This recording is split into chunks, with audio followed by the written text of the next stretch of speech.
औज़ुबिल्लाहिमिनश्शैतानिर्रजीम बिस्मिल्लाहिर्रहमानिर्रहीम। Dear students, आज हम चैप्टर नंबर 3 केमिकल बॉन्डिंग जो है फर्स्ट ईयर का उसे डिस्कस करेंगे। और इसमें हम सबसे पहले ऐसा करेंगे कि बॉन्ड जो है उसको डिफाइन कर लेते हैं।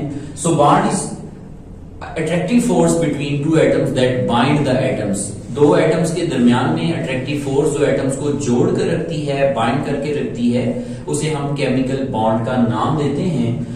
आपने याद रखना है कि बॉन्डिंग से रिलेटेड हमारा एक बिल्कुल कॉन्सेप्ट फंडामेंटल और बेसिक कॉन्सेप्ट है, और वो ये था, अर्लियर कॉन्सेप्ट था, ओल्ड कॉन्सेप्ट था बॉन्डिंग का, that oppositely charged atoms attract each other to make a bond. लेकिन हम ये जानते हैं कि हमेशा एटम्स के ऊपर ऑपोजिट चार्ज नहीं होता। जैसा कि हम ये जानते हैं कि कोवेलेंट कंपाउंड्स के अंदर या कोवेलेंट मॉलिक्यूल्स के अंदर या होमोएटॉमिक मॉलिक्यूल्स में ऐसा नहीं होता। जैसा कि नाइट्रोजन के दो एटम्स आपस में मिलकर विदाउट एनी ऑपोजिट चार्ज एक दूसरे के साथ इलेक्ट्रॉन शेयर करके बॉन्ड बनाते हैं। सो ये कॉन्सेप्ट जो है ये रॉन्ग कॉन्सेप्ट था, या आप ये समझ लें कि ये बहुत ज्यादा लिमिटेड था। ये सिर्फ आयोनिक सब्सटेंसेस के बॉन्ड्स को ही एक्सप्लेन करता है। सो हमने उसे जो है वो निग्लेक्ट कर दिया। नेक्स्ट हम आते हैं, लेविस कॉन्सेप्ट ने बॉन्डिंग को एक्सप्लेन किया। लेविस कॉन्सेप्ट के मुताबिक एटम्स आपस में इलेक्ट्रॉन्स को शेयर करते हैं ताकि वो अपनी इलेक्ट्रॉनिक कॉन्फ़िगरेशन को नोबल गैसेस जैसा बना लें। इन अदर वर्ड्स वो अपना ऑक्टेट कंप्लीट कर लें, यानी वैलेंस शेल में 8 इलेक्ट्रॉन्स कंप्लीट कर लें। तो इसकी खातिर वो इलेक्ट्रॉन्स शेयर करते हैं और वो बॉन्ड बनाते हैं। लेविस कॉन्सेप्ट की एक बेसिक लिमिटेशन है कि लेविस कॉन्सेप्ट ने मॉलिक्यूल्स की ज्योमेट्रीज को एक्सप्लेन नहीं किया। उसके बाद हम आ जाते हैं, सेम जो ओल्ड कॉन्सेप्ट था उसके मुताबिक आपने याद रखना है, मैंने कुछ एटम्स की फंडामेंटल बॉन्ड्स की टाइप्स यहाँ पे लिखी हैं। सबसे पहले बात कर लेते हैं आयोनिक बॉन्ड। आयोनिक बॉन्ड एक मेटल और एक नॉन मेटल के दरमियान में बनता है। मेटल इलेक्ट्रॉन लूज करता है, नॉन मेटल गेन करता है। मेटल कैटाइन बन जाता है, नॉन मेटल एनाइन बन जाता है। दोनों में ऑपोजिट चार्ज की वजह से इलेक्ट्रोस्टैटिक फोर्स ऑफ अट्रैक्शन आएगी, आयोनिक बॉन्ड बन जाएगा। उसके बाद कोवेलेंट बॉन्ड बनेगा between two non metal atoms. दोनों एटम्स अपना अपना इलेक्ट्रॉन लेके आएंगे, इलेक्ट्रॉन शेयर करेंगे, शेयर करके बॉन्ड बना लेंगे। तो कोवेलेंट बॉन्ड जो है उसकी आगे फर्दर 3 टाइप्स होंगी। अगर दो एटम्स के दरमियान में 1 इलेक्ट्रॉनों का पेयर शेयर होता है तो ये सिंगल कोवेलेंट बॉन्ड है। अगर दो एटम्स के दरमियान में 2 पेयर्स शेयर होते हैं तो डबल कोवेलेंट बॉन्ड है। ये 3 पेयर्स शेयर करते हैं तो ये एक ट्रिपल कोवेलेंट बॉन्ड है।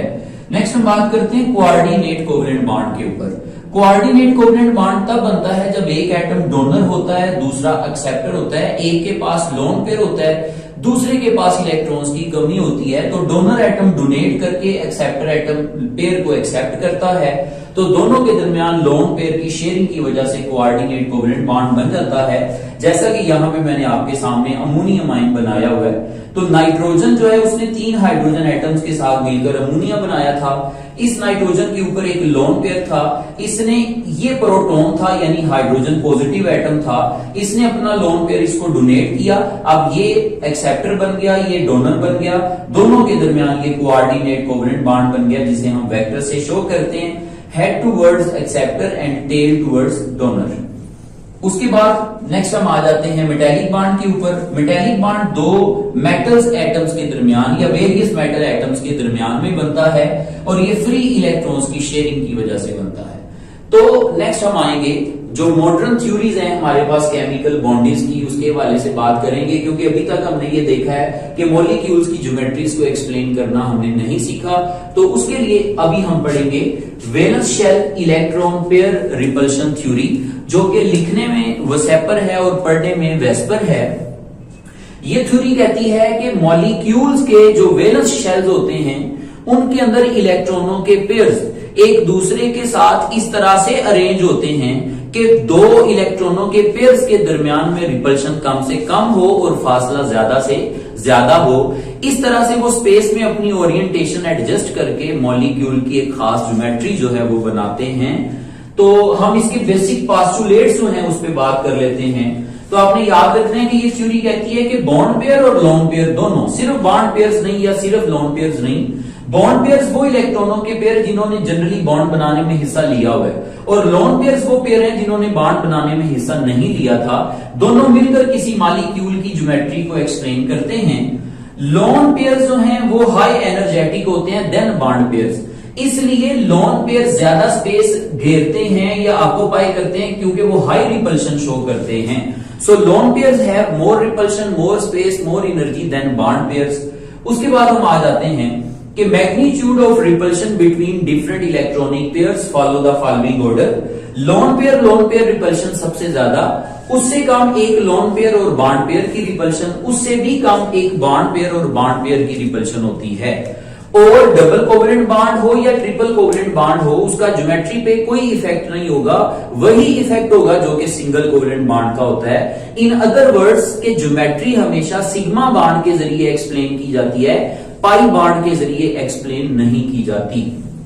तो नेक्स्ट हम ऐसा करेंगे कि हम वेस्पर थ्योरी जो है इसके डिफरेंट मॉलिक्यूल्स की ज्योमेट्रीज, एंगल्स, शेप्स जो हैं उसके हवाले से डिस्कशन करें। अच्छा डियर स्टूडेंट्स, ऐसा है कि यहाँ पे हमने ये किया है कि एक सेंट्रल एटम ए ले लिया है जो कि वेरियस टाइप्स ऑफ बॉन्ड्स बना सकता है, और एक terminal atom, side atom B है हमारे पास। तो इनके कॉम्बिनेशन से हमने डिफरेंट मॉलिक्यूल्स बनाए। अब मैं सबसे पहले ले रहा हूं एक ऐसा मॉलिक्यूल जिसके पास दो टर्मिनल एटम होंगे और एक सेंट्रल एटम होगा। मॉलिक्यूल की टाइप होगी AB2 type. AB2 type molecule के पास टोटल दो पेयर होंगे इलेक्ट्रॉनों के पेयर्स, जिनमें से वो दोनों के दोनों बॉन्ड पेयर होंगे और कोई भी लोन पेयर नहीं होगा, यानी दो पेयर दोनों ने बॉन्ड बनाने में हिस्सा ले लिया। ऐसे मॉलिक्यूल की ज्योमेट्री लीनियर होगी, उसकी शेप यूं होगी कि सेंट्रल एटम ये है, टर्मिनल एटम एक दूसरे से बिल्कुल 180 डिग्री के एंगल पे मौजूद होंगे। और इन मॉलिक्यूल्स की एग्जांपल है मर्क्यूरियस क्लोराइड, बेरिलियम क्लोराइड। अब कार्बन डाइऑक्साइड के अंदर कार्बन और ऑक्सीजन में डबल बॉन्ड है, मगर ये बिल्कुल सिंगल बॉन्ड के तौर पर बिहेव करेगा। कार्बन में यहाँ पे ट्रिपल बॉन्ड है, ये भी सिंगल बॉन्ड के तौर पर बिहेव करेगा। ये सारे मॉलिक्यूल लीनियर शेप के 180 डिग्री बॉन्ड एंगल रखते हैं और AB2 टाइप मॉलिक्यूल हैं। उसके बाद AB3 टाइप मॉलिक्यूल है, तीन बॉन्ड पे, तीन टोटल इलेक्ट्रॉन पेयर्स, तीन बॉन्ड पेयर, कोई लोन पेयर नहीं होगा। जब तीन बॉन्ड पेयर्स होंगे तो मॉलिक्यूल की ज्योमेट्री ट्राइएंगुलर प्लेनर होगी और शेप यूं होगी कि एक सेंट्रल एटम होगा और उसके साथ तीनों एटम्स एक दूसरे के साथ 120 डिग्री के बॉन्ड एंगल के ऊपर मौजूद होंगे। तो ऐसे मॉलिक्यूल की ज्योमेट्री ट्राइएंगुलर प्लेनर होती है। Boron trifluoride, aluminium trichloride, sulphur trioxide इसकी एग्जांपल्स हैं। इनमें दो BAB इन तीन एटम्स के दरमियान में जो एंगल बनेगा बॉन्ड एंगल, ये वाला, उसे हम 120 डिग्री बॉन्ड एंगल कहेंगे। उसके बाद AB2L1 यानी बॉन्ड पेयर्स, इलेक्ट्रॉनों के पेयर्स अभी भी तीन है, मगर तीन में से दो ने बॉन्ड बनाने में हिस्सा लिया और एक लोन पेयर बन गया। ऐसे मॉलिक्यूल की जो ज्योमेट्री है वो बेंड हो जाती है। बेंड कैसे हो जाती है? लोन पेयर क्या करता है, दोनों बॉन्ड्स को बेंड कर देता है। तो ये इसकी अपीयरेंस होती है। सल्फर डाइऑक्साइड और टिन क्लोराइड जो है इसकी एग्जांपल हैं। इनमें हर सेंट्रल एटम के ऊपर एक एक लोन पेयर है जो बाकी दोनों बॉन्ड्स को बेंड कर देगा, इसलिए इसका बॉन्ड एंगल लोन पेयर होने की वजह से 120 डिग्री से लेस होगा।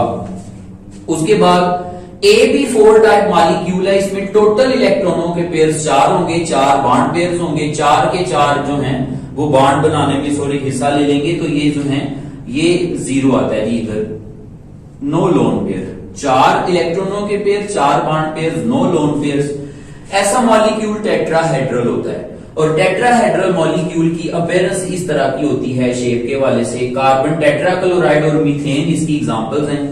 इनमें दो एटम्स के दरमियान जो बॉन्ड है इनमें 109.5 डिग्री का बॉन्ड एंगल होता है।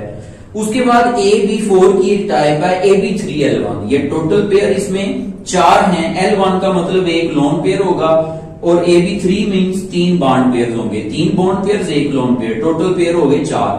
ऐसे मॉलिक्यूल की ज्योमेट्रिक पायरामिड की फॉर्म में होती है इस तरह से, ठीक है, जैसे ये आपको दिख रहा है तो ये यू पायरामिड की फॉर्म में बनेगा, ठीक है। अमोनिया और फास्फोरस ट्राइक्लोराइड इसकी एग्जांपल है। सेंट्रल एटम के ऊपर एक लोन पेयर होता है और 3 बॉन्ड्स होते हैं जो लोन पेयर की वजह से यूं बेंड हुए होते हैं, ठीक है। और इसका बॉन्ड एंगल 109.5 डिग्री से लेस होता है।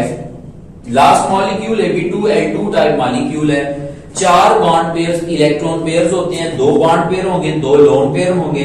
ऐसे मॉलिक्यूल की ज्योमेट्री भी बेंट एंगुलर होगी।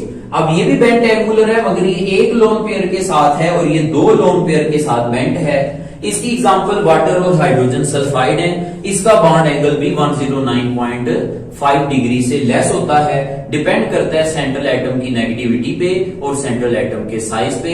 इसके बाद वेस्पर के बाद हमारा नेक्स्ट टॉपिक इंशाल्लाह वीबीटी के ऊपर